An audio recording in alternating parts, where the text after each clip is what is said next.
So this is Larry. This is in his office, mainly the cockpit. He's going to give you a little history of it and what the updates are and what makes this thing fly.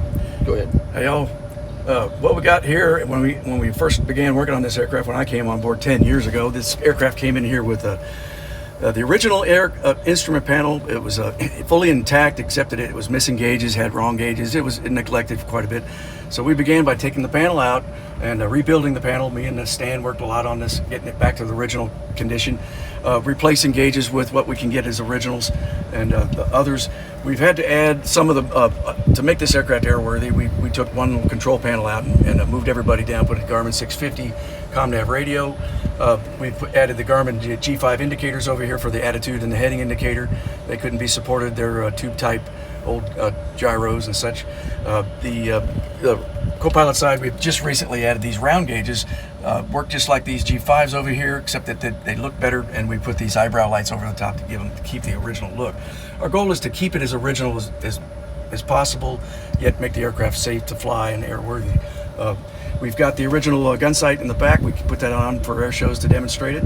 And we've got this bombing control panel up here that is normally taken out by the Air Force when they go to the boneyard to demilitarize the aircraft. So this is one of the things that makes this aircraft very special, to have it a fully intact aircraft. Gauges that we no longer use for systems such as water injection, the bearing indicator and stuff, by FAA regulation we put inoperative on. But outside of that, this is exactly as it was back in the day when those young men used to take this thing over the trail. And it's a pretty busy cockpit.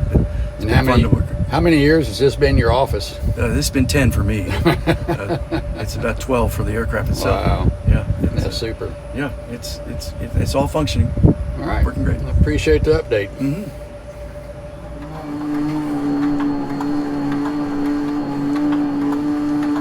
Still got fuel running everywhere.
Okay, I'm going to explain what's going on here. Getting ready to load the cluster bomb unit.